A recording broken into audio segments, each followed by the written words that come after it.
Agora, dentro dos contos, nós vamos ampliar a linguagem falando sobre o foco narrativo. Então, o foco narrativo, ele pode ser ou em primeira ou em terceira pessoa. No primeiro, o narrador também é personagem do conto. Ele pode contar uma história sobre ele mesmo ou sobre outro personagem.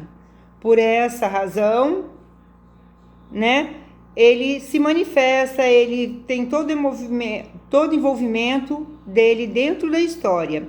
Já o foco narrativo em terceira pessoa, ele vai estar contando uma história de alguém, ele não participa, tá? Ele apenas relata os fatos, tá? E ele é mais objetivo, sendo que ele apenas observa e transmite tudo aquilo que ele vê.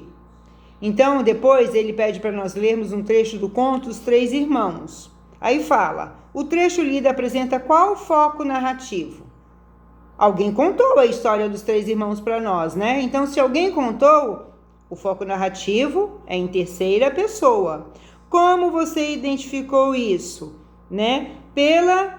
Pelos verbos de terceira pessoa. Eles viviam, eles eram, eles saíram, eles andaram, eles descobriram, Falam os três irmãos, os rapazes, tá vendo? Assim que vocês identificam qual é o foco narrativo desse personagem.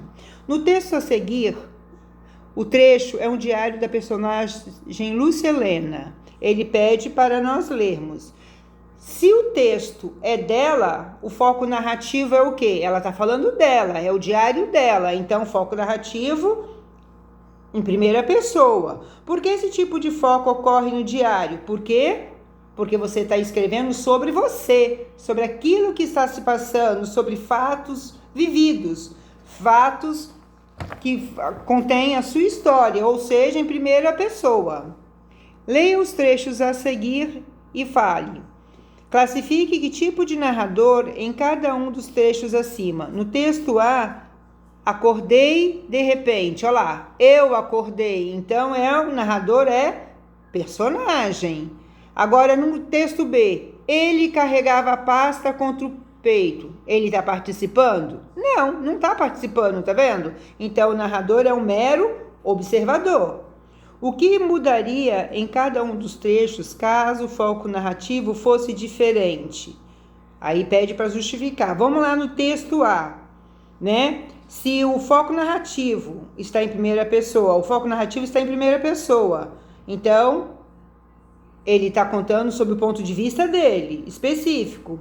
Caso ele tivesse pregado em terceira pessoa, ele teria apenas uma visão geral dos fatos. Ele não saberia todos os detalhes. Então, ele só narra aquilo que ele observa ou que lhe falam. Já no texto B, o foco está em terceira pessoa, apresentando uma visão mais geral dos fatos. Caso fosse escrito em primeira pessoa, aí seria o contrário, Você teria mais especificidade, a pessoa saberia tudo o que estava fazendo. Escolha um dos trechos da narrativa de sua preferência e muda o tipo de narrador, ou seja, se o narrador for personagem, agora deverá ser observador e vice-versa. Ou seja, eu vou pedir para vocês pegarem o texto B e colocar em primeira pessoa, tá? Então, como ficaria? Eu carregava a pasta contra meu peito e caminhava com estudada displicência, o que, de certo modo, disfarçava a minha deselegância do uniforme, Dei uma corridinha para atravessar a rua e depois me compenetrei tentando fazer-me de adulta. Logo me distraía de vitrine em vitrine com meu próprio corpo que passava refletido no vidro. Às vezes, estancava para olhar um vestido, uma bolsa, um sapato barato. Um sapato, bárbaro, murmurava. 5. Leia a tirinha a seguir. Identifique que finalidade o personagem lê um trecho de um livro para Snoopy, Para quê? Para convencê-lo que dormir aos seus pés não é no teto da casa e não no teto da casinha, como Snoopy faz, Se necessário, né? Nós temos que ver o quê? Que o Snoopy, se vocês pegarem a historinha dele, ele sempre dorme no teto da casinha dele. No trecho do livro lido de Charlie Brown, qual é o tipo de narrador empregado?